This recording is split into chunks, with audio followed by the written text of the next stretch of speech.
Teate, Richard Feynman pole lihtsalt mingi geenius. Muidugi, ta oli seda ka, aga temas oli midagi enamat. Tal oli selline harukordne anne maailma päriselt mõista. Tema jaoks polnud asi võrrandite tuupimises. Ei, tema meetod oli reaalsuse nägemine, just nimelt pildina ettekujutamine. Ja vaatamegi nüüd lähemalt, kuidas see eriline oskus füüsikamaailma täielikult pea peale pööras. Nii, lähme ajas tagasi. Kujutage korraks ette 40-ndaid. Füüsika kuldaeg, eks ole. Maailma tikktegijatel, neil olid käes uskumatult võimsad võrrandid aatomi kirjeldamiseks. Aga siin on konks. Nad olid kaotanud võime seda asja tegelikult ette kujutada. Neil olid küll sümbolid paberil, aga see pilt, mis sümbolite taga peaks olema, see oli muutunud lihtsalt üheks häguseks arusaamatuks plehiunnikuks. Ja see polnud mingi väike akadeemiline probleem. Ei, see oli täielik kriis. Kujutlusvõime kriis. Asi oli nii tõsine, et füüsika absoluutsed tipud, tõelised staarid, kogunesid salaja Pocono mägedesse, et asjale otse näkku vaadata. Kujutage seda pilti ette. Nad olid justkui preesterkond, kes oli kaotanud ühenduse oma jumalaga. Ja nende jumalaks oli füüsiline reaalsus. Ja kes sinna siis kohale tulid? Vaadake seda nimekirja. Niels Bohr isiklikult, kvantteooria isa, Enrico Fermi, mees, kes andis meile tuumreaktsiooni, Paul Dirac, J. Robert Oppenheimer. Ma mõtlen, peaaegu kõik olid Nobeli preemia laureaadid. Ja ometi istusid nad seal kõik sama probleemi ees, täiesti käed rüppes. Uskumatu, eks? Nii et jah, see oligi see kuulus kujutlusvõime kriis. Nende matemaatika klappis, see oli ülitäpne, aga see jättis nende pähe lihtsalt tühja augu. Just sinna kohta, kus pidi olema pilt reaalsusest. Ja see tõstatas ühe väga sügava küsimuse. Kuidas sa saad üldse öelda, et sa midagi mõistad, kui sa ei suuda seda isegi ette kujutada?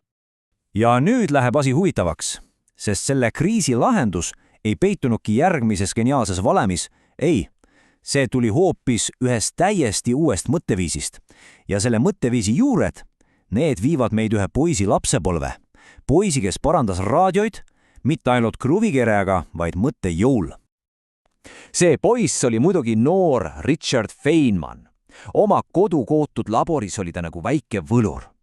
Kogu naabruskond teadis, kui miski on katki, vii see Feynmani kätte. Ta parandab ükskõik mida. Aga tema nipp polnud lihtsalt osade vahetamine. Ei, ta tahtis alati aru saada, kuidas asjad päriselt seest poolt töötavad. Ja siit tuleb see kuulus lugu. Teda kutsuti kord parandama ühte raadiot, mis sisse lülitamisel tegid täiesti kõrvu lukustavat ulguvat häält. Ja mida Feynman tegi? Kas ta haaras kohe tõõristad? Ei, ta hakkas hoopis toas edasi-tagasi kõndima. Lihtsalt mõtles ja mõtles. Ja siis ta sai aru, viga peab olema selles, kuidas lambid soojenevad.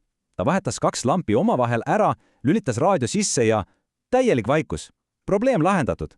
Ta parandas selle raadio puhtalt mõttega. See põhimõte tuli tegelikult tema isalt. Isa õpetas talle, teada mingi linnu nime. See on üks asi.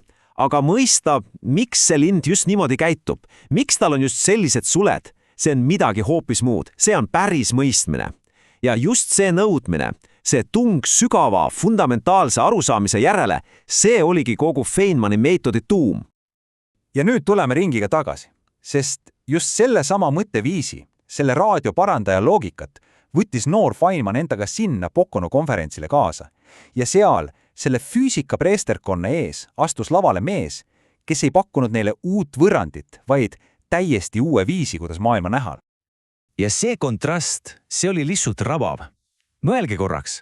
Ühel pool oli see preesterkonna viis, elegantne, jah, aga lehekülgede kaupa keerulist matemaatikat ja teisel pool oli Feynmani otsekohene selline nokitseja lähenemine. Ta pakkus neile lihtsaid, intuitiivseid pilte, mis põhimõtteliselt asendasid kogu selle keerulise algebra. Ta ei andnud neile uut valemit. Ta andis neile uued silmad. Tema kolleeg Freeman Dyson ütles selle kohta midagi väga ilusat. Ta kirjeldas seda kui imelist nägemust maailmast. Ja need Feynmani diagrammid, nagu me neid täna tunneme, need tegidki midagi enneolematut. Need lubasid füüsikutel esmakordselt päriselt näha, kuidas kvantumosakesed omavahel suhtlevad. See polnud lihtsalt samm edasi. See oli täielik visuaalne revolutsioon.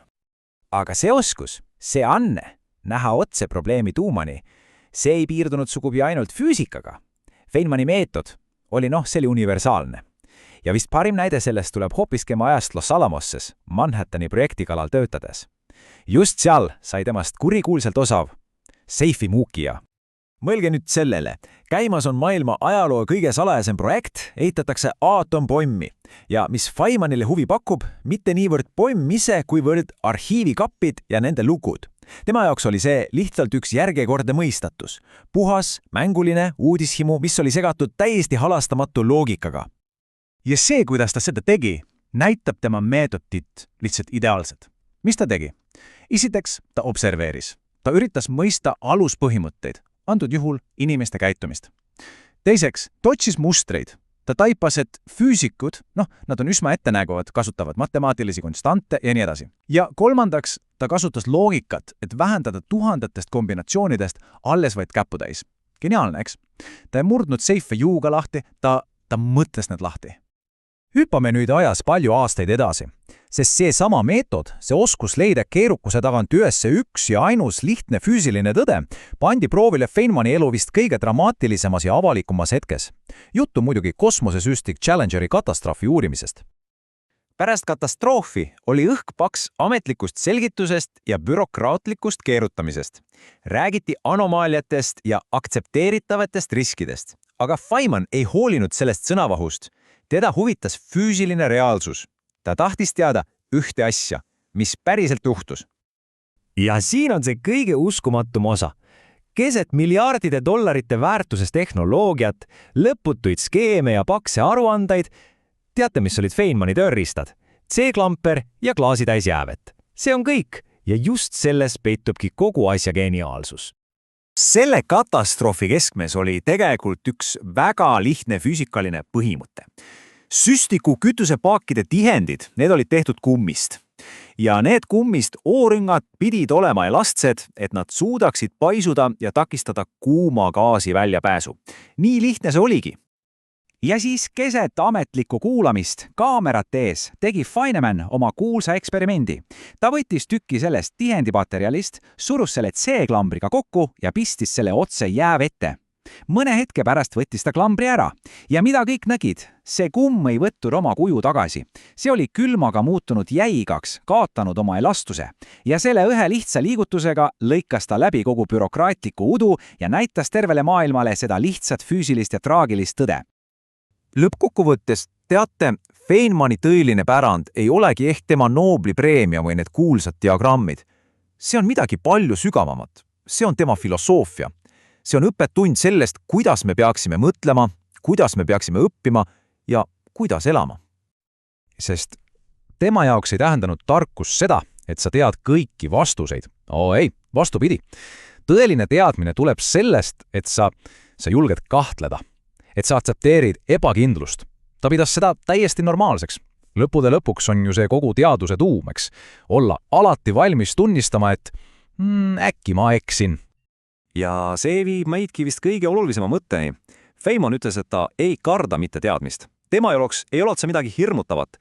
See oli hoopis vabadus. Vabadus küsida, vabadus uurida ja vabadus avastada midagi päriselt uut. Ja võib-olla just see ongi tema kõige suurem õppetund meile kõigile. Leida rõõmu ja vabadus selles, et me ei pea kõike teadma.